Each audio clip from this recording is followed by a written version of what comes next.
In August of 1994, 2 children vanished from a family hiking trip in Pisgah National Forest. No bodies were ever found, just a crayon drawing pinned to a tree, and 6 haunting words scrawled in a child's hand. "We found a new mommy." 30 years later, someone just reopened the case, not because of evidence, but because the forest started speaking again. Say my name. Some names never make it home. Others were never meant to. Subscribe if you want to know what's buried beneath the roots.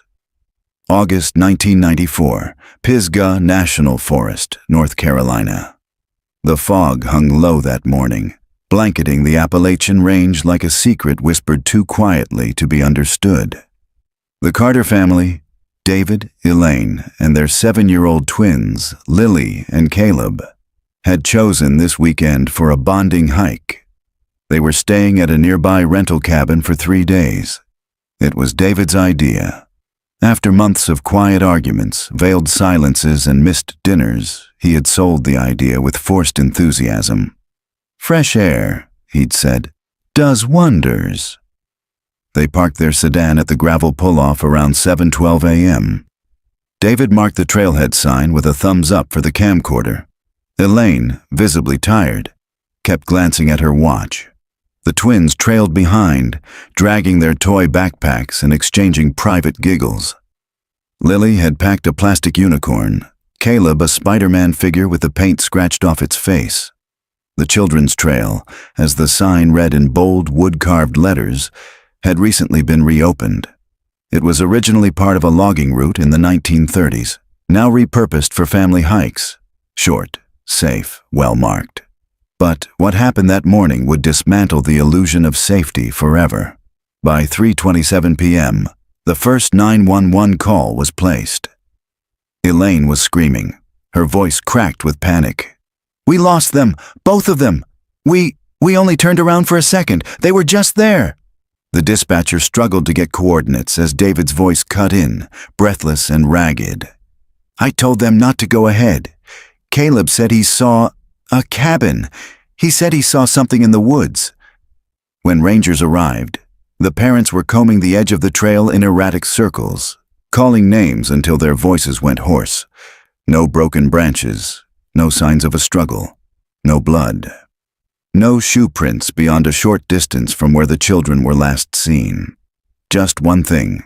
About 100 yards off trail, pinned to a tree with an old railroad spike, was a torn piece of sketch paper. It depicted 2 small stick figures, holding hands, and a third, taller figure drawn in red crayon. No face, no arms, just long legs and a round head. Scrawled in shaky handwriting, "We found a new mommy. She lives under the roots." The room smelled of damp paper and old coffee. Detective Jessa Morgan pulled on the fluorescent chain above her desk, casting a harsh white glow over a mountain of file boxes. She hated this room. It felt like a graveyard, not for people but for truth. Cases left here never found resolution. They just faded. She sat at the far end of the Asheville County Police Department's records wing, in what used to be a storage room. Now it housed the cold case unit, a 3-person team operating under a tight budget and even tighter scrutiny. At 43, Jessa had the hardened eyes of someone who had worked homicide too long but still believed in resolution. Not justice, not anymore. Just truth. The kind you could document, process, and file. "Your new rabbit hole," said Mark, the unit's analyst, sliding a tan folder onto her desk. His tone was half joking, but the dark circles under his eyes suggested he'd stayed late digging for it. She flipped the folder open. Case 94-821. Carter twins' disappearance. Pisgah Forest. August 14th, 1994. The first page was a photocopy of the children's missing poster. Lily and Caleb, both grinning with baby teeth and sun-faded freckles. Matching red jackets. She lingered on their eyes. Caleb's looked like he was mid-joke. Lily's had that strange calm children sometimes wore when they understood more than they were supposed to. What prompted this? Jessa asked, thumbing through the incident report, search maps, and witness statements. Mark leaned against the wall, arms crossed. Anonymous tip, yesterday. Jessa raised an eyebrow. On a 31-year-old case? He nodded. Call came in from a restricted number. Male voice said, "The Carter kids weren't lost. They were taken. Check the routes." Then hung up. The routes. Mark nodded toward the box under the desk. You'll want to see what was recovered with the original report. Jessa lifted the lid. Inside was a sealed plastic evidence bag containing the drawing. The one pinned to the tree. It was worse in person. The crayon had faded, but the childlike handwriting was unmistakable. "We found a new mommy. She lives under the roots." She exhaled. Jesus. That was Caleb's handwriting, Mark added. Confirmed by his second-grade teacher at the time. Jessa's stomach tightened. "You said they were never found." Not even a shoelace.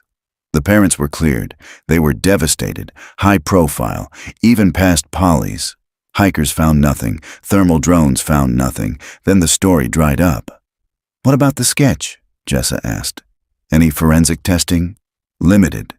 This was 94, pre-DNA boom. They dusted it for prints, but it had been handled by too many people. They just archived it. Jessa stared at the drawing. 3 figures. 1 red. That evening, she drove out to the Pisgah trailhead, against protocol. The forest was silent, dense, heavier than she remembered. 30 years of overgrowth had blurred the landscape, but the children's trail sign remained, aged, the lettering sunken like carved skin. She walked until the temperature dropped slightly. A bend in the trail opened to an old wooden mile marker, half rotten. And then she saw it. The tree, thick, split near the base, with roots that curled like fingers above the soil. The same one shown in the crime scene photos. Jessa knelt and ran her hand over the bark. A faint rust ring remained where the railroad spike had once been embedded. Her hand trembled. From the shadows behind her, a faint crunch of leaves. She stood quickly, reaching for her holster. Nothing. The woods were still. Too still. The next morning, she filed the paperwork to reopen case 94-821. Her superior, Captain Breyer, frowned. "We're 2 weeks from budget review. You want to chase ghost stories? I have a credible anonymous tip and physical evidence that was never fully analyzed." "Credible?" he scoffed. "You don't even have a callback number. I also have a sketch made by a child that suggests abduction." "You have fiction." Jessa leaned forward. "If there's even a chance those kids were taken, if someone knew where they went, we need to act." Breyer rubbed his eyes. "You have 2 weeks. No overtime, no press." She didn't need fanfare, just time. That afternoon, she drove to Elaine Carter's last known address. The house sat on the edge of town, smaller than she'd imagined. Faded blue shutters, overgrown lawn, wind chimes moving without wind. Elaine answered after a long pause. She was in her 60s now, thin, brittle-looking, hair tied back in a way that seemed permanent, as if she never took it down. Jessa introduced herself gently. "I'm reopening your children's case." Elaine's face didn't move for a moment. Then she stepped aside. "You're 31 years too late." Inside, the home was dim. No children's photos on the walls, only paintings of trees, roots, and mountain ridges. Elaine offered tea. Declined. "I'm sorry to bring this pain back," Jessa said. It never left. Jessa opened her notebook. "Can you tell me anything about that day that you might not have mentioned before?" "Anything unusual?" Elaine paused. "They kept saying they saw someone in the woods." "Who?" "They called her the Root Lady. Said she wore a dress made of moss and leaves." Elaine stared at her lap. "Caleb said she didn't have a face." Jessa noted the description. "You didn't tell police this?" "They said it was imagination. Children's games. Said I was grieving, not thinking straight." Jessa nodded. Did either of them ever draw her? Elaine walked into the other room and returned with a thin, dust-covered sketchbook. She opened it slowly, revealing child drawings, most benign, until one stood out, a tall figure in red, no face, no arms, buried beneath roots. That night, Jessa sat at her kitchen table surrounded by the old case files. She had Lily's sketchbook, Caleb's handwriting sample, ranger interviews, and weather reports. And still, no logical thread. Until she zoomed in on one ranger's incident report from the original investigation. Found a small underground space about 300 feet north of the drawing site. Structure seemed unnatural, wood beams embedded into soil. Possibly old mine. Entry collapsed, wasn't in search zone. No follow-up, no further exploration, just a footnote. Jessa circled the paragraph. In red ink, the forest changed after dusk. By day, Pisgah National Forest felt like a memory, a place families had passed through for generations, breathing in the deep green silence of the Blue Ridge. But by night, it became something else, older, more secretive, a place with its own pulse. Detective Jessa Morgan parked her car at the base of the trail just after 6 p.m., flashlight clipped to her vest, boots tight around her ankles. She'd reviewed the ranger's 1994 report a dozen times. The wording was vague, almost hesitant, as if the ranger didn't fully believe what he'd found. Structure seemed unnatural. Entry collapsed. Wasn't in search zone. She checked her GPS. 300 feet northwest from the tree with the sketch. She set off, pushing through low ferns and dense brush, the faint trail barely visible. If it had been used before, nature had long reclaimed it. 30 minutes in, Jessa spotted something strange, a flat shelf of stone rising slightly above the leaf-covered ground. Not a boulder. Not a natural formation. The edges were cut, clean, man-made. She swept her flashlight across it. Beneath the moss and debris, a rectangular outline emerged, like a trap door sealed shut. Along the edges, ancient iron hinges had rusted through, binding the stone into place. Heart pounding, she dropped to her knees and brushed away layers of dirt. Her fingers caught on a groove, a circular indentation near the edge. It was designed to be opened. Jessa stood and radioed back to base. Unit 34, requesting backup. I've found something near the children's trail. Coordinates transmitting now. A static-laced reply. Roger, ETA 30 minutes. She sat back on her heels and waited, every muscle tense. She had learned long ago not to let her imagination run. But the stillness around her, it didn't feel empty. It felt watched. 34 minutes later, headlights bounced through the trees. Two rangers, Officer Mike Allen and rookie trainee Simone Lee, joined her. Mike, in his 50s, had a deep-set jaw and the cautious demeanor of someone who'd seen too much. Simone was in her 20s, curious and eager but visibly nervous. You weren't kidding, Mike said, eyeing the stone slab. Can we move it? Jessa asked. Let's find out. They worked together with metal pry bars from Mike's truck. The stone resisted at first, but gave way with a groan, like something long dormant disturbed. Beneath it lay a narrow wooden ladder, broken halfway down. A shaft dropped into darkness. The smell was immediate, earth, mold, and something metallic. Mike shined his light. That's not natural. Support beams. Someone built this. A root cellar, Simone offered. Maybe, Jessa replied, or something else. They descended one by one. Mike went first, then Simone. Jessa followed last, the rotted wood creaking under her boots. She landed on packed dirt. The chamber was small, maybe 15 by 15 feet, with wooden walls reinforced by planks. A lantern hook hung empty from the ceiling. Simone gasped. Jessa turned her light toward the far wall. A drawing, faded but preserved in the dry air, was carved directly into the wood. Not paper this time. The same stick figures. 2 children, one taller figure in red. Beneath it, scratched like claw marks. Under the roots, she sings. Jesus Christ, Mike muttered. This was never in any report. Jessa examined the carving closely. There's more. To the left of the main image, a series of tallies, 50 or 60 vertical lines grouped in 5s. A count of something. Time. She turned to Mike. This wasn't just a hiding place. Someone lived here. Or kept someone here, he added grimly. Simone turned pale. We need to test this site. Soil, DNA, prints, everything. Jessa nodded. Seal it. Document it all. As they climbed back into the night air, Jessa felt something cold on her neck. A drop of water. She looked up. The tree canopy was motionless. No wind.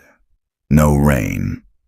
Back at the station, the evidence techs worked late processing what they could from the chamber. Most of the walls were too dry or degraded for prints, but the scratched wood held promise. Simone collected soil samples from beneath the floorboards. Jessa, back at her desk, opened her laptop and pulled up old regional maps. She traced the terrain around the children's trail. Something about the ranger's description bothered her. A collapsed structure. The forest was known to have moonshiner tunnels, abandoned during Prohibition. She opened another tab. Missing persons reports from 1970 to 1995, all within 50 miles of Pisgah. 12 cases, 7 children, 5 adults. All unsolved, all hikers. And in 4 of them, she found a pattern. Drawings left behind. Descriptions of a woman in the woods. Claims of being watched, lured, or led away. One note from 1983, written by a missing girl's brother, sent a chill through her. She said the singing was coming from underground, that a lady wanted to show her the roots. The next day, forensic results came in. Partial strands of child DNA recovered from under a floorboard. Mitochondrial analysis confirmed it. A familial match to Lily Carter. Jessa sat back in her chair, chest tight. Lily had been in that room, alive. Elaine Carter arrived at the precinct 2 hours later, summoned by Jessa with urgent news. When shown the photo of the underground chamber and the carving, she collapsed into the nearest chair. They were there, all this time, right under the trail. She buried her face in her hands, and no one listened. Jessa knelt beside her. Elaine, there's more. There are other disappearances, and they all seem to tie back to this same place. Elaine looked up, face pale but resolute. Then you need to speak to someone who was there. Who? Elaine hesitated. David, my ex-husband, Caleb's father. I thought he moved away. He didn't. He lives in the woods now, not far from where it happened. Jessa stared at her. He stayed? Elaine's voice trembled. He's been looking, every day, for 30 years. The cabin didn't exist on any map. To find it, Jessa had to follow Elaine's hand-drawn directions. A winding series of back roads off Highway 276, past the cemetery, then a rusted gate chained but unlocked. From there, it was a slow mile by foot. Overgrown forest pressed in from both sides, the trail narrowing to little more than animal tracks. Her boots sank into the loam as she approached a clearing. The cabin stood at the center, skeletal and silent. The wood was weathered gray, the roof partially collapsed, and the porch was cluttered with firewood, tools, and jars filled with murky fluid. A long dead deer skull was nailed above the door. She paused. David Carter, she called. A pause, then a voice from within. Leave the gun on the porch. She stepped slowly up the stairs, unholstering her sidearm and placing it on a bench. The door creaked open.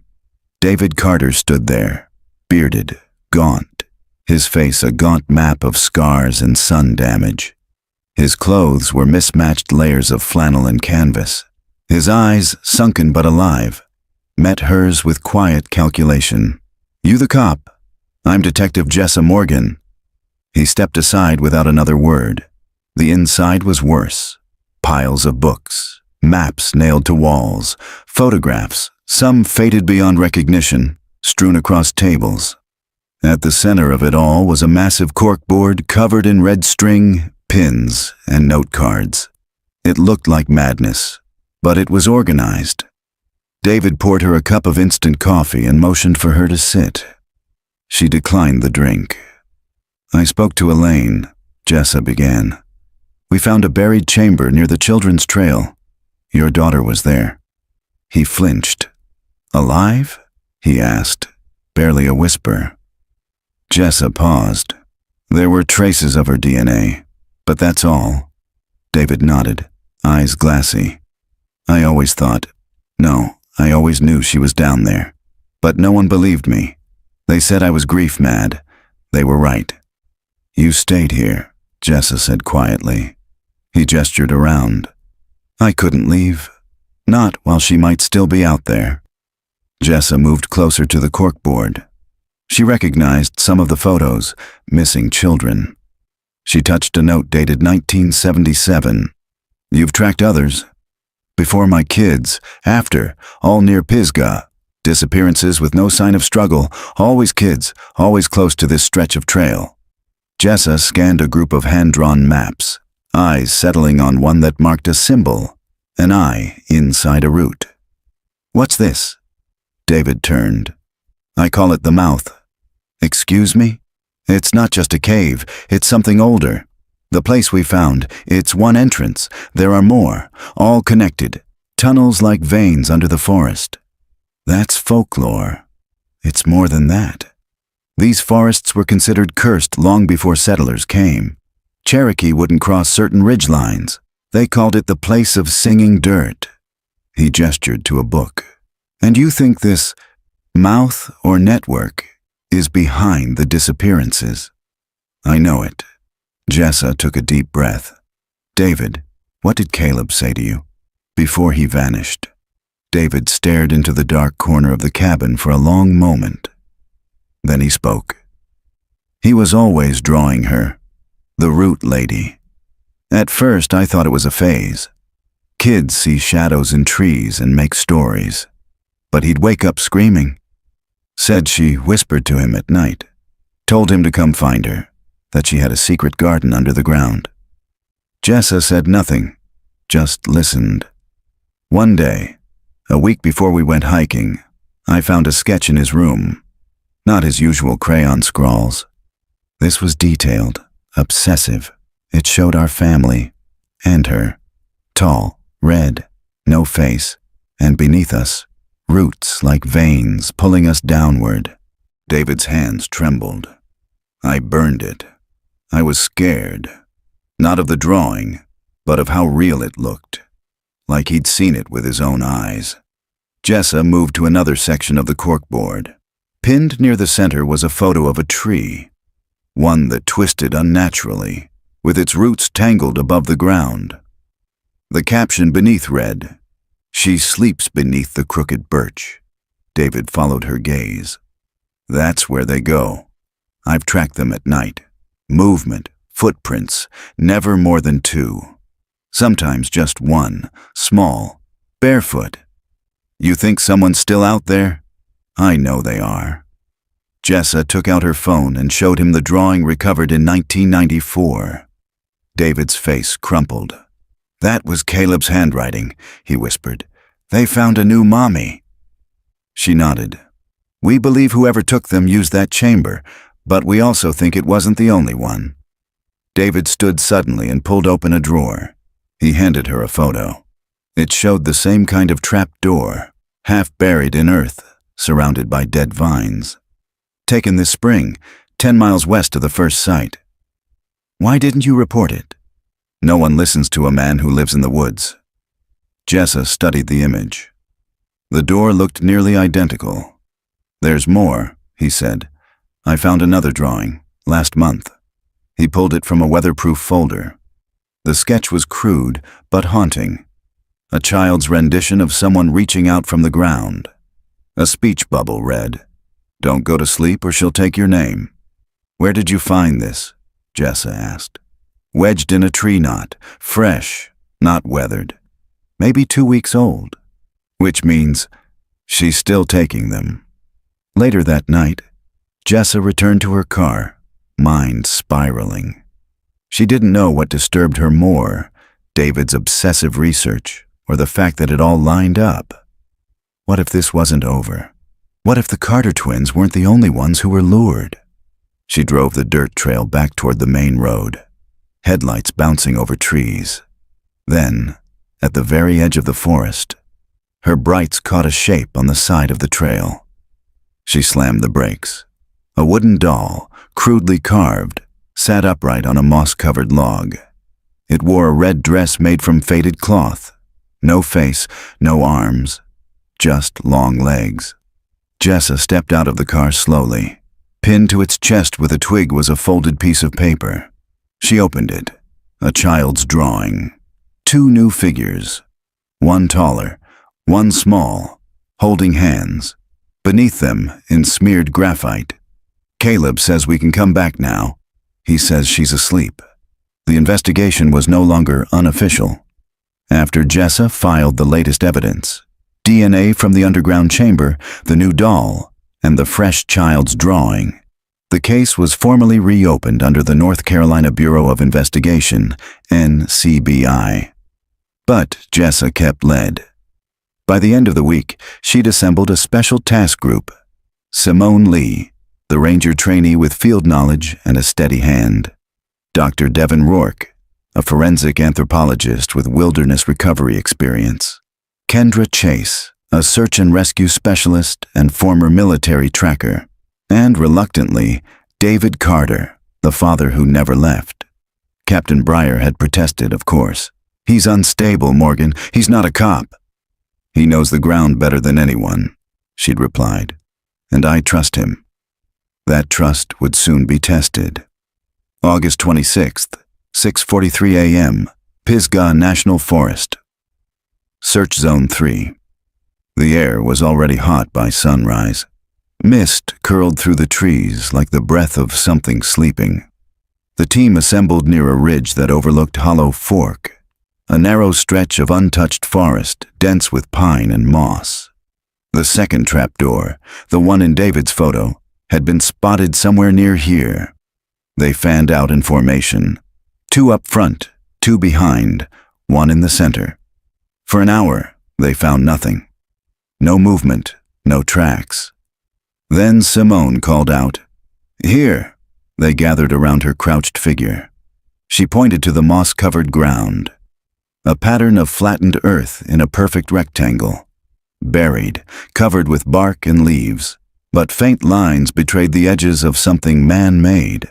Kendra dug with her multi-tool, clearing dirt gently until wood surfaced. Not rotted. Fresh enough to creak when she tested it. Another door. David knelt and traced the edges. "She's been here." "You keep saying she," Dr. Rourke said, frowning. "You believe this is the same person? Across decades?" David didn't look up. "I don't think she's a person anymore." They opened it cautiously. Beneath lay a shaft, about 10 feet deep, reinforced with rotted timbers. At the base, a narrow tunnel, barely wide enough for a person to crawl through. Kendra tied a rope to her harness. "I'll go." "No," Jessa said. "We go in pairs. Simone, you're with me. Kendra, stay topside and prep gear. Devin, log everything." David looked like he wanted to argue, but didn't. Jessa and Simone lowered into the dark. The tunnel was tight, the air stale with mildew. Flashlights barely cut the black. After 10 yards, the passage opened up. A small chamber, round, no more than 6 feet across. Wooden beams supported the ceiling, and again, on the walls, scratched drawings. Children. But these were different. Not stick figures. They were realistic. Dozens of children, etched with surprising detail. Some were sleeping, others looked wrong. Eyes too wide, mouths turned unnaturally upward. One wall held a series of names, carved hastily. Caleb Anna Jody Tyson, Rachel Dawn. "Jesus," Simone whispered. "These are real." Jessa photographed each one. "We need to compare these with the old missing persons records." In the corner of the chamber, something rustled. Jessa turned her light. "Movement. Stay behind me." She stepped forward, heart hammering. A tangle of burlap and branches. But beneath it, bones, small, scattered, chewed. Simone covered her mouth. "Is that human?" Dr. Rourke's voice crackled over the radio. "I'm picking up irregular EM readings from above. Are you two all right?" "Found a child skeleton. At least one, possibly more. Send down the recovery kit."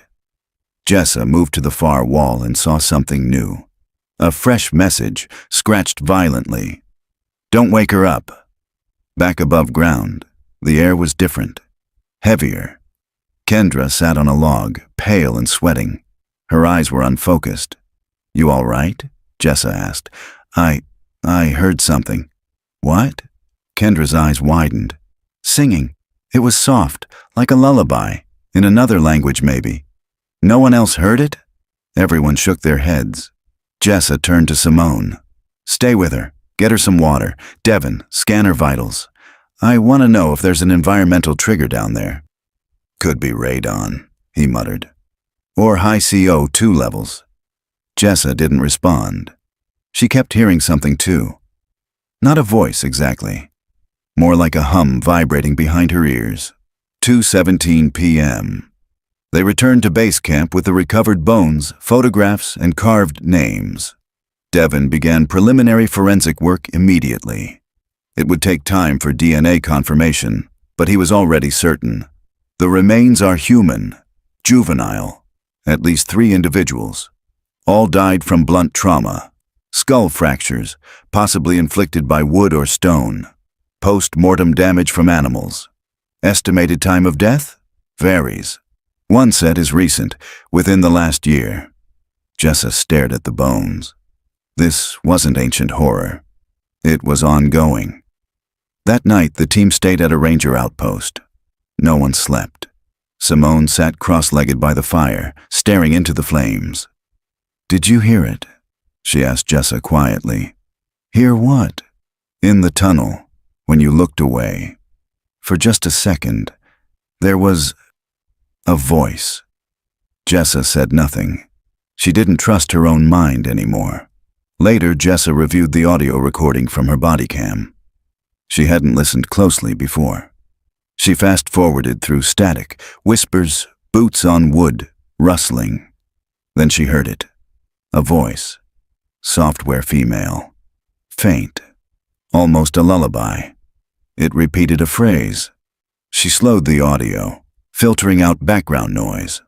"Don't let her see you." Her skin prickled. It wasn't Simone. It wasn't her. The next morning, Kendra was gone. Her bunk was untouched, her gear missing. Outside, only one set of footprints led from the camp toward the trail. Jessa followed them to the edge of the forest, where they simply stopped, like the earth had swallowed her. Pinned to a tree nearby was a crumpled drawing, a child holding hands with a taller figure in red. Above them, another figure, face down in the dirt, a stick labeled K, and below it, scrawled in graphite. She was listening too hard. The search for Kendra Chase lasted less than 2 hours. Rangers brought dogs, infrared scopes, and air drones. The forest gave them nothing. No scent trail, no heat signatures, no gear, no signs of struggle. She had simply walked into the woods and never come back, just like the Carter twins, just like the others. And pinned to a tree, another drawing. Each one got more detailed, more confident. Like whoever was making them was watching, learning. This one showed 4 people. 2 adults, 2 children. One adult had long hair. One wore a badge. The child with pigtails held a shovel. In the corner, an upside-down face. Blank eyes, no mouth, just roots tangled around its neck. August 27th, 5:42 a.m. Ranger Outpost Number 9. "You need to pull your team," Captain Breyer barked over the sat phone. You've already lost one. This isn't salvageable anymore, Morgan. Jessa rubbed her eyes, standing outside in the morning fog. We've found human remains. Multiple disappearances tied together by evidence. You want me to walk away? I want you to survive, he growled. And if you don't leave, your badge won't mean much longer. She said nothing. Not because she agreed, but because he might be right. Simone hadn't spoken since last night. She sat by the fire, knees drawn to her chest, sketching absently into a notebook. Not her own drawings. She was copying the ones they'd found, page by page. When Jessa tried to ask why, she only whispered, "To remember the order." David watched them both from a distance. He hadn't slept either. That afternoon they set out to find the mouth. According to David's maps, it was located near the upper ridge above Pine Hollow, a place he only found once, at dusk, after following a sound he could never replicate. "This won't be on GPS," he warned as they hiked. "You'll feel it before you see it." Jessa wasn't sure what that meant, but 4 hours later, she knew.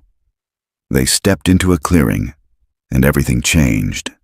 The air was wrong, cooler, too still. The sounds of birds, wind, even their footsteps seemed dulled.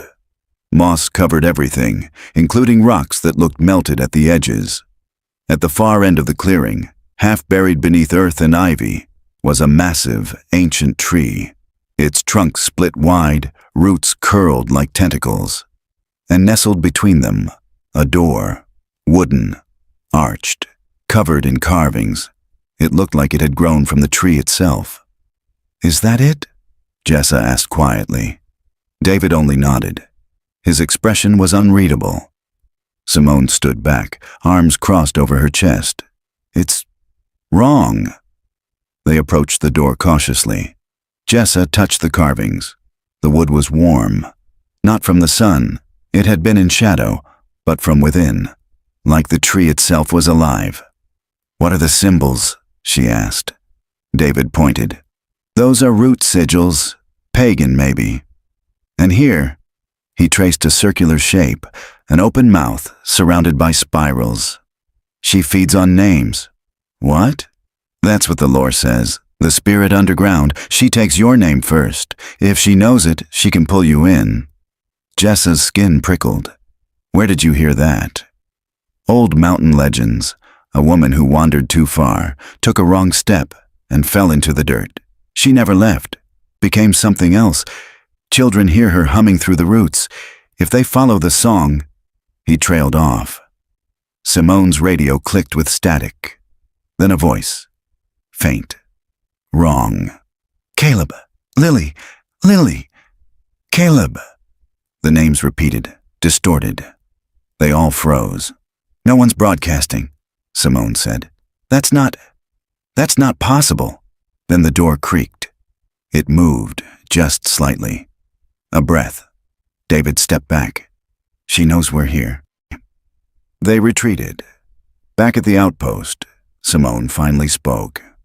"That wasn't feedback. That was a transmission. And those names, those voices, they're from the missing. I've been reviewing the audio logs. It matches the cadence of old family videos. You can match the pitch. Caleb's voice when he was 7. Lily's laugh. Are you saying..." "I don't know," Simone interrupted. "But something's recording them, mimicking them."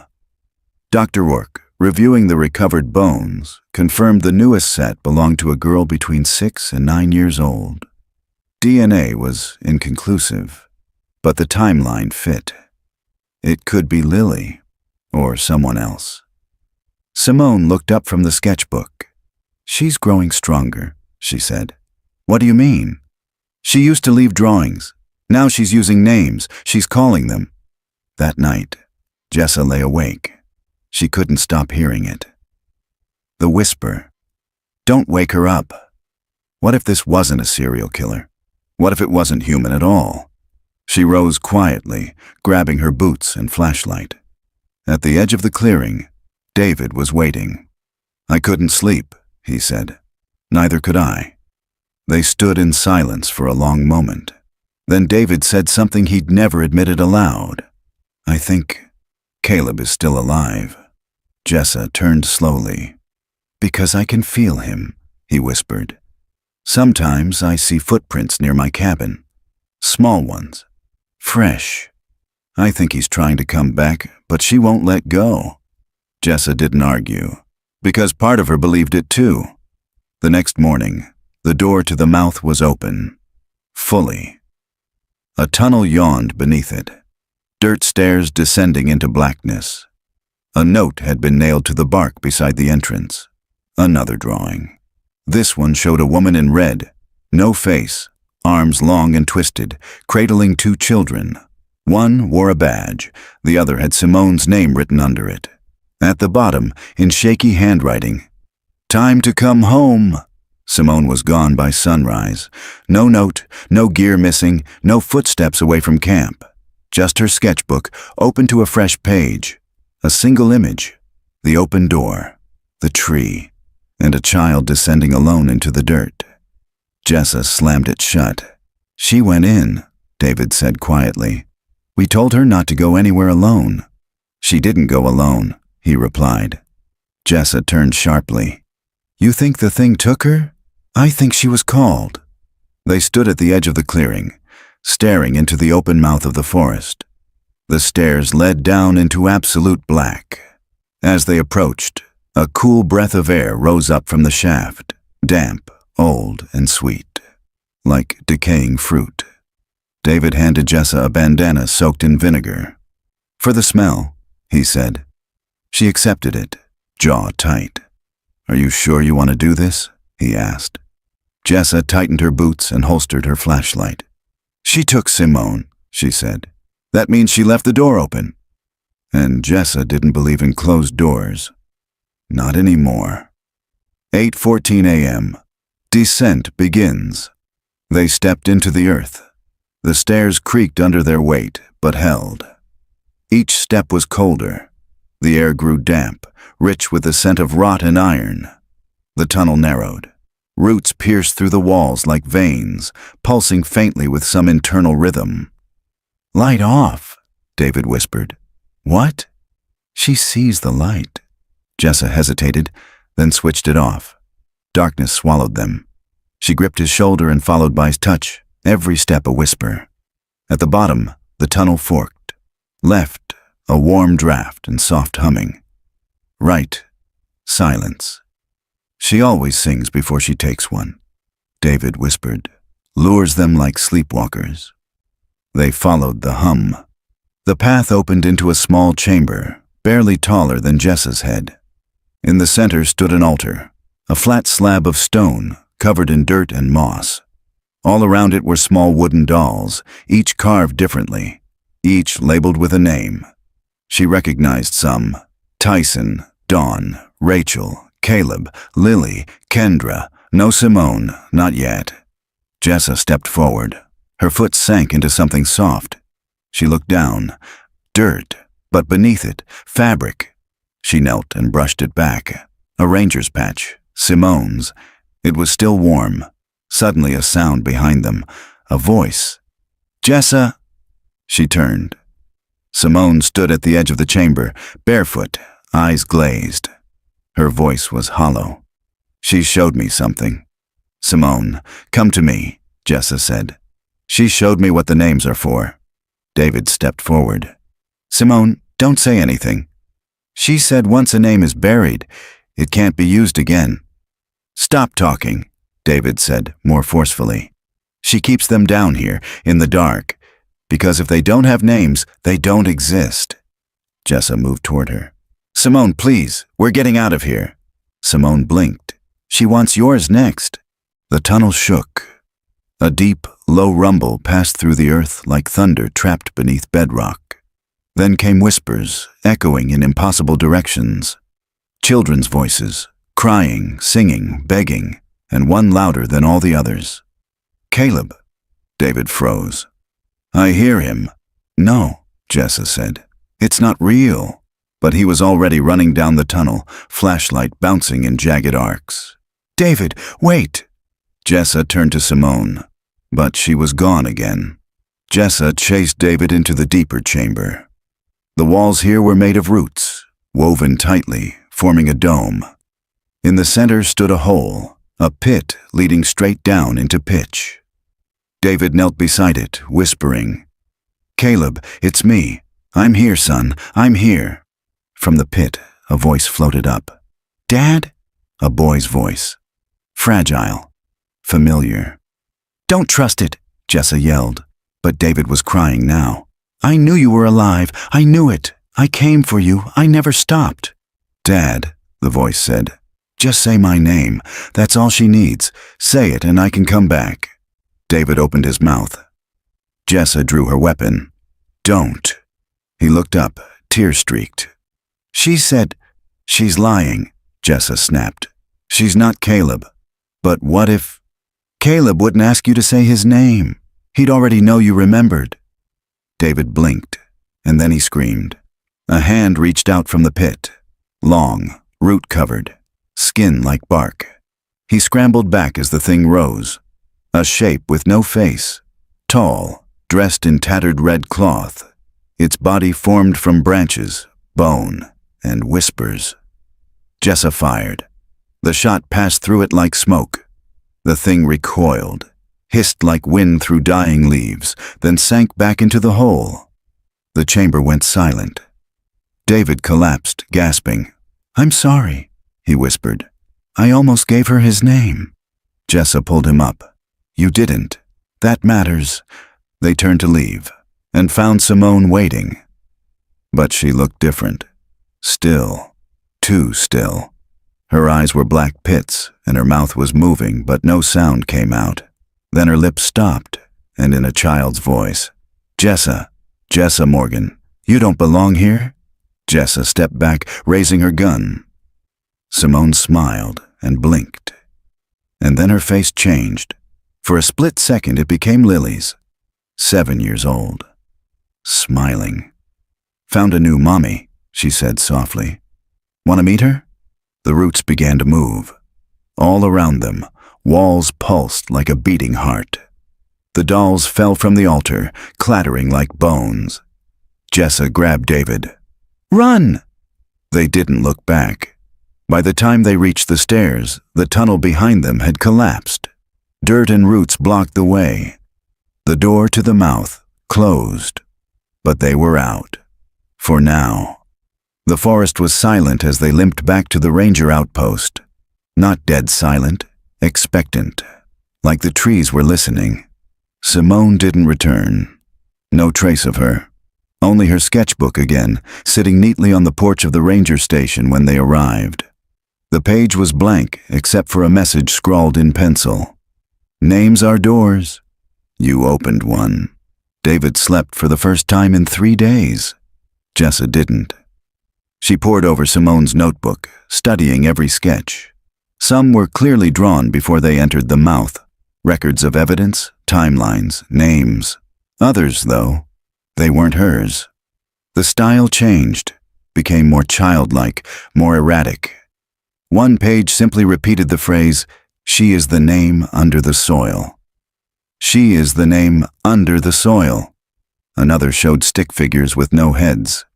Beneath them, "If you forget who you are, you stay."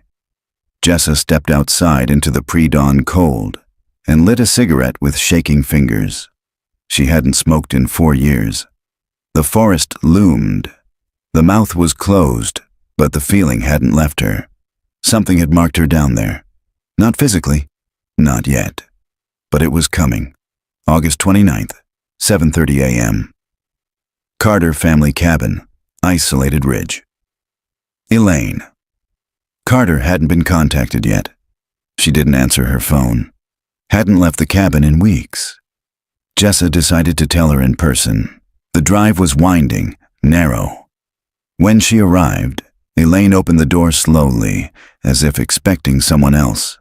"I'm sorry," Jessa said. "We found something, again." Elaine nodded, almost calmly. "It's never over, is it?" "No," Jessa said. "Not yet." Inside the cabin, nothing had changed. Same paintings of trees. Same silence. But this time, Jessa noticed something new. a faint trail of dirt leading down the hallway, into the children's old bedroom. Elaine followed her eyes. I thought it was just the wind. Jessa stepped quietly to the room and opened the door. The beds were still made, the toys untouched, and on the window pane, drawn in condensation and dust, were 2 small handprints. Beneath them, a single word, Dad. Jessa stepped closer. Etched faintly into the wooden windowsill, almost invisible unless you looked at the right angle, was a name. Caleb. She ran her fingers over the letters. Fresh. Elaine was behind her now, silent, shaking. He's still here, she whispered. I think he's trying to get out, Jessa replied. Elaine sat on the edge of the bed. She kept him all this time, and Lily, and now Simone. She feeds on names, Jessa said. When someone says a name or forgets it, it's like she gains power over them. Elaine looked up. But Caleb still remembers who he is. Jessa nodded slowly. Maybe that's why he hasn't disappeared completely. That evening, Jessa returned to the outpost and pulled every record from the 1994 investigation again. There was one report that had never been digitized. A handwritten interview from a retired fire lookout, now deceased. His name was Elias Brantley, and he'd worked near Pisgah for decades. Saw them once, those kids, a few weeks before they vanished. They were on the trail near the old burial ridge. The boy was humming. The girl was whispering to herself. They both looked pale, lost, like they were dreaming while awake. I called out, but they didn't answer. I heard something else, though. Another voice behind me said a name I hadn't heard in years. I turned, but no one was there. And the last line. There's something under the forest. It knows who you are. And once it does, it starts taking the rest of you. Jessa sat alone that night with a recorder and began speaking into it. She wanted a record. Not for the department, not even for Elaine. For herself. August 29th, Carter twins case reopened. 3 underground sites discovered, 1 anthropological anomaly confirmed. Multiple sets of remains recovered. Officer Simone Lee missing in action. Kendra Chase presumed deceased. Subject the mouth, confirmed real. I believe the entity or presence involved is tied to an ancient mythological structure. Possibly local folklore, possibly older. It seems to require names, spoken aloud or thought, to access or control memory and movement. The more names it gathers, the more powerful it becomes. My name is Jessa Morgan, and I am not forgetting who I am. She shut the recorder off. August 30th, 4:02 a.m. Back at the Carter cabin, Elaine called in a whisper. There's someone outside. A child. Jessa arrived within 40 minutes. Elaine met her at the porch, clutching a flashlight. I heard tapping on the window. Then, something moving around the side. They searched the perimeter. Found nothing, until Jessa spotted it. Footprints. Small, barefoot, leading into the woods. She followed them for 50 feet before they stopped. At the base of a familiar tree, a crumpled piece of paper pinned to it. A new drawing. This one was different. It showed a boy crouched beside a grave. Above it, a speech bubble. I buried my name so she couldn't take it. Back at the outpost, Jessa stared at the drawing for a long time. Then she opened Simone's notebook again, flipping to a blank page. She wrote a single line. Who are you, really? She closed the book and waited. The next morning, the notebook had been moved. That same page now had writing beneath her question. The answer was in Caleb's handwriting. I'm still me, but I can't come home until she forgets me. It started with a forgotten church. David had mentioned it once. An old ruin buried deeper in the forest, past a ravine no longer marked on any maps. He said it dated back to the late 1700s, a chapel used by early settlers who came here chasing cheap land and strange stories. They called it the Root House, not for what grew beneath it, but for what they buried inside. August 31st, 10:13 a.m. Ridge Line South, Pine Hollow. Jessa and David hiked in silence. The ravine had collapsed years ago. The ground was unstable, damp with rot and old mudslides, but after an hour of climbing, they found it. A stone foundation overrun with ivy and vines. 3 wooden beams still stood where a roof once had, forming the rough skeleton of a church. Inside, a stone altar, cracked in half. Beneath it, a box, carved into the top, nearly eroded. The record of the given and the taken. David opened it with a crowbar. Inside were pages bound in thread, ancient, their ink smeared and curling. A makeshift ledger of names, children's names. Beside each was a second column. Some were blank. Some said kept. Some said returned. But most said hollowed. They found her name halfway through the book. Eerie Wren, age 9, taken 1789. Hollowed. And beneath it, a note in smaller script. She walks still. She carries the roots. She takes names so she cannot remember her own. Jessa whispered aloud. She forgot who she was. David stepped back. That's it. That's why she needs names. She's not feeding on them. She's trying to fill the void. He nodded slowly. She can't leave the forest because she doesn't remember anything but this place. She takes others so they'll stay with her. Jessa stared at the stone. She doesn't even know she's doing it. They brought the ledger back to the outpost. Rourke and Elaine helped catalog the names. Simone's wasn't in it, nor was Kendra's, nor were the dozens of other missing from the modern era. She's not writing them down anymore, Jessa said. Elaine offered a grim possibility. What if she's not taking them for her anymore? That night, the audio logs picked up a new recording. Unprompted. A child's voice. Don't say it. Don't even think it. If you say it, it becomes real again. Then, a different voice. Caleb's. She's getting full. Soon she won't need names at all. She'll just take the rest of you. Jessa made a decision. If names gave this thing power, they had to take that power back. But how do you erase a name? She turned to David. What was her name again? He flipped through the ledger. Eerie Wren. Jessa wrote it down, then stared at the paper for a long time. What are you doing? Elaine asked. Jessa didn't answer. She lit the page with a match and let it burn in the metal sink. We're going to forget her, she said. David frowned. That's not enough. It's a start. The next morning, the sketchbook was different. The drawings were lighter, less frantic. One showed a tree with a door, but the door was closed and padlocked. Another showed a sunrise over a ridge, with 2 children standing at its edge. The last page was just this. Don't remember her. That's how we win. Jessa asked Elaine for a favor. Tell me something about Lily, anything, but leave out her name. Elaine blinked. She used to eat cereal without milk. Always said the milk made the crunch go away. They smiled briefly, and it held. Because that was the trick. Remember the child. Forget the name. You could keep the love, the memory, the soul, but without the name, the root woman couldn't take them. That afternoon they returned to the mouth, still closed. Jessa buried something at the base of the tree. A notebook, empty, no names inside. Just a single phrase on the cover. This stays closed.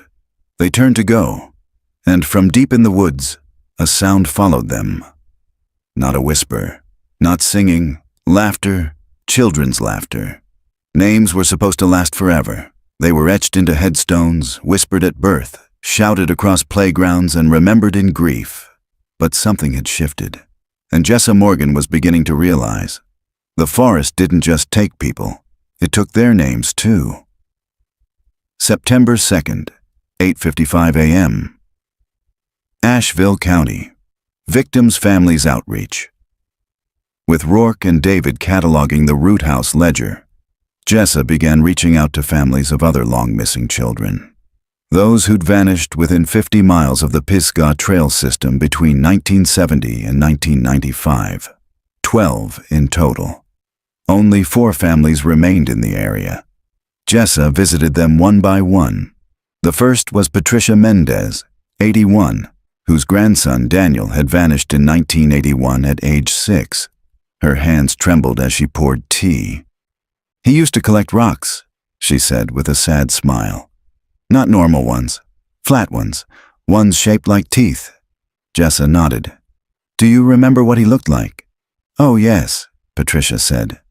"He had a scar right here." She traced her chin. "Tripped over a shovel once." Jessa hesitated. "What was his favorite toy?"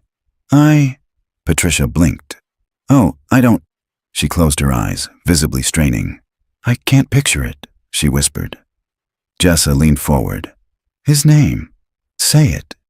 Patricia tried. Her lips moved. No sound. She began to cry. "I knew it all my life. I used to say it every day. Now I only remember that I loved him." The second family was a father, Michael Griggs, whose daughter had gone missing on a school field trip in 1975. He'd moved to a small assisted living home just outside Weaverville. She showed him a photo recovered from the cold case files, his daughter at age 7. He studied it. "That's her. I remember that face." "What was her name?" Jessa asked gently. He looked puzzled. That's my girl," he said. He couldn't say it. All 4 families told similar stories. They remembered the children, their personalities, their smiles, their strange habits. But the names had faded, as if time had worn them smooth, or something had intentionally scraped them away. Back at the outpost, Jessa shared her findings with Elaine and David. "She's severing the link between memory and identity," Jessa said. "When the name is gone, it's harder for them to be found, even harder for them to come back." Elaine stared at her hands. "But you remembered Lily." "No," Jessa said quietly. "You did. You protected her name. And maybe that's why Caleb is still fighting."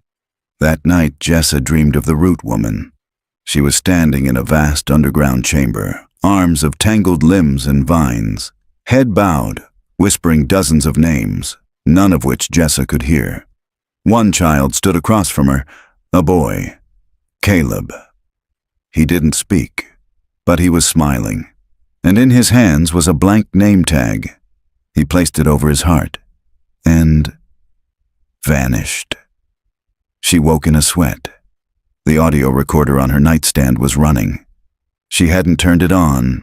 The playback was faint, but the voice wasn't hers. "You'll forget. You all forget."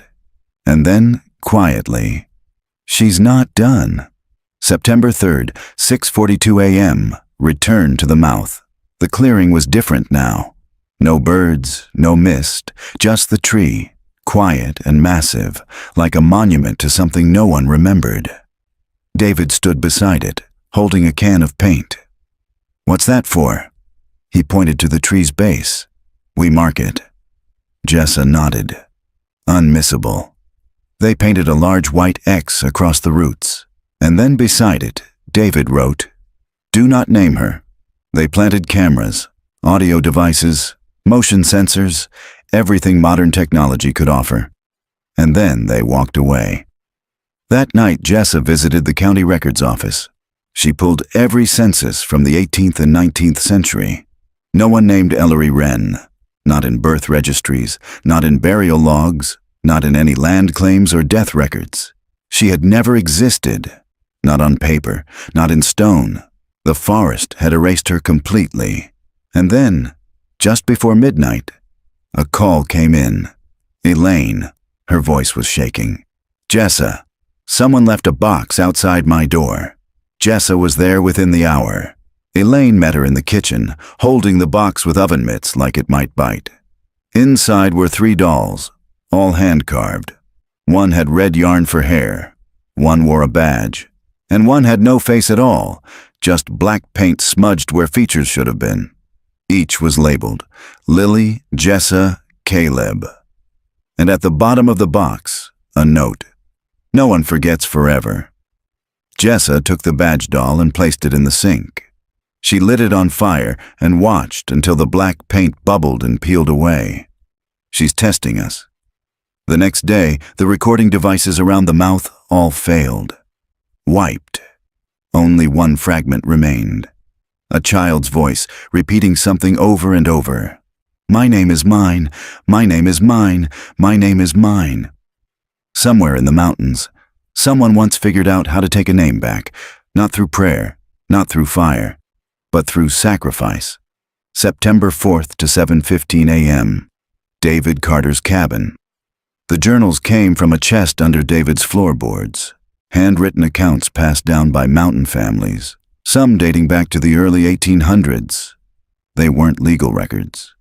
Not even stories, really. They were instructions, scratched into parchment and bark, bound by thread, hidden from the outside world. They all circled the same idea. To reclaim a name, one must give another in its place. A reverse binding, a name for a name. David ran a trembling hand over the pages. There was a child in 1823 who came back. His mother gave her name to the roots in his place. The forest took her. But the boy came home. Jessa's heart pounded. She replaced him. She became the remembered. He became the forgotten. Elaine sat across from them, pale but resolute. So that's the choice, she whispered. We either take Caleb back or let him go. Jessa closed her eyes. No, she said. There's another way. They spent the afternoon assembling everything they would need. The root house ledger, with names of the taken, the dolls, the faceless totems they had recovered, a piece of Caleb's handwriting, and, finally, something living, a memory of him no one else had. Not his name, not his voice, just a moment. Elaine volunteered. She told them the story as the sun set. When Caleb was 5, he tried to teach Lily how to skip rocks. She couldn't get it. She got frustrated. So he picked the biggest, flattest rock he could find and tossed it into the water. Didn't skip at all. He said, "See? Even I mess up big." She laughed. Softly. He wanted her to feel better, not perfect. Jessa wrote the memory down. Not the name, not the date, just the emotion, the feeling, the reason to come back. They returned to the mouth that night. It stood open again, no wind, no sound, just earth and black. Jessa held the notebook in one hand, the doll in the other. David carried the root house ledger. Elaine carried nothing. They descended in silence. The chamber hadn't changed, but something beneath it had. It was awake. They could feel it, like a second heartbeat beneath the soil. Jessa stepped forward and placed the doll on the altar. Then, beside it, the notebook with the memory. "I'm not giving you a name," she whispered. "I'm giving you a choice." The earth groaned. From the far tunnel came a whisper. Not in words, in feeling. Elaine stood beside Jessa. "I remember, my child. You can take my voice, but you can't take my love." She opened her mouth and said nothing. No name, just a song, software wordless, a lullaby. The same one she used to hum when Caleb couldn't sleep. The roots around the chamber trembled, then retracted. From the shadows came a figure, small, barefoot, covered in dirt. A boy. His eyes were wide, afraid, but aware. Jessa stepped back. "Caleb." He didn't answer. Instead, he walked to Elaine and placed something in her hand, a rock, flat, wide. "Even I mess up big," he said. Then he vanished. Elaine dropped to her knees, sobbing. The rock stayed in her hand, real, heavy, solid. When they returned to the surface, the tree had withered, its leaves brown and curled. The padlock Jessa had painted on its trunk split down the middle, and on the ground, a name tag. Blank. No one had written on it. But in the dirt beside it, Caleb had scratched a message. "You didn't forget me." so she couldn't keep me. Back at the cabin, Elaine placed the rock on the mantel. No photo, no nameplate, just a symbol, a memory, and it was enough. That night, Jessa dreamed of the root woman again, but this time she was younger, a girl, sitting in a field, brushing her hair with a carved comb. No roots, no shadows, just light. She looked at Jessa and said, "Thank you." Then she faded. The mouth never opened again. The sketchbook pages stayed blank, and the whispering stopped. By the time they sealed the last chamber, the forest felt different, not safer, just emptier, like something had left and taken the gravity with it. September 5th, 9:12 a.m. Pisgah National Forest. Final site, Sector B7. The remaining underground site, the one west of the Children's Trail, was barely intact. It had collapsed inward, roots torn through the support beams like veins drying out. Dr. Rourke directed the final sweep, cataloging every splinter, scrap, and bone fragment. His voice, normally clinical, was subdued. "We've recovered the remains of at least 11 individuals," he said, "only 2 positively identified. Kendra Chase. And someone listed in the 1980 files as Jane Doe number 7, a girl missing from a nearby township whose name had been lost in local record misfires. Her family hadn't even known where to look." Jessa stared at the bagged evidence. "Do we tell them?" she asked. "Tell who?" "The families. If we can't give them a name." Rourke looked up, shadows under his eyes. "We give them something else." The state ordered the chambers permanently sealed, with reinforced concrete, flagged GPS fencing, and no entry status for all unmarked trails within a 5-mile radius. But Jessa kept the root house ledger. Quietly. It belonged in the dark, yes. But it also belonged remembered. Elaine returned to Asheville. She declined media interviews, declined departmental inquiries, declined the memorial. Instead, she painted. The first one she finished was a large canvas, 2 children holding hands on the edge of a trail, a sunrise behind them. No faces, just outlines. She titled it, "We Knew Each Other Once." David stayed in the woods, built a new cabin, smaller, off-grid. Jessa visited him once, bringing supplies. He didn't speak much, but before she left, he gave her a folded piece of paper. On it, a single phrase in Caleb's handwriting, "If you remember what I did, you remember me." Jessa returned to her apartment and locked the sketchbook in a drawer. She still dreamed. But now, it wasn't of the root woman. It was of the forest before, lush, alive, neutral. It had never meant to harm anyone, but something ancient had seeped into it. And now? Now it was just a place without names. September 12th at 3:31 p.m., NCBI archive room, final case log. Jessa placed a box on the archive desk. Inside, the dolls, now faceless. Photos of the mouths, now buried. Audio recordings, scrubbed of whispers. And a notebook, completely blank. The clerk reached for a form. Case name, Jessa thought, then smiled. No name. The clerk raised an eyebrow. Sometimes it's better that way. She signed the form, then walked out. Later, at home, Jessa stood in front of her mirror and repeated her own name 3 times. Jessa Morgan, Jessa Morgan, Jessa Morgan. It felt solid, unbroken. But just before bed, she found a slip of paper taped to her door. Folded, yellowed, unmarked. She opened it carefully. It was a child's drawing. Just 2 figures, one small, one tall, walking side by side toward the woods, and beneath them, scribbled in fading graphite. She doesn't need names anymore. She almost didn't open the notebook again. It had sat untouched in her drawer for over a week. Every time Jessa passed it, something inside her said, "Let it rest." But silence wasn't the same as peace. September 19th, 11:02 a.m., Jess's apartment, Asheville. The day started like any other. Coffee, case reports, a message from David about a trail camera knocked loose during the last storm. Then, on instinct more than reason, she opened Simone's sketchbook. Most pages were as she'd left them. Drawings of trees, underground maps, the root woman, names she could no longer pronounce, but buried near the back, a page that hadn't been there before.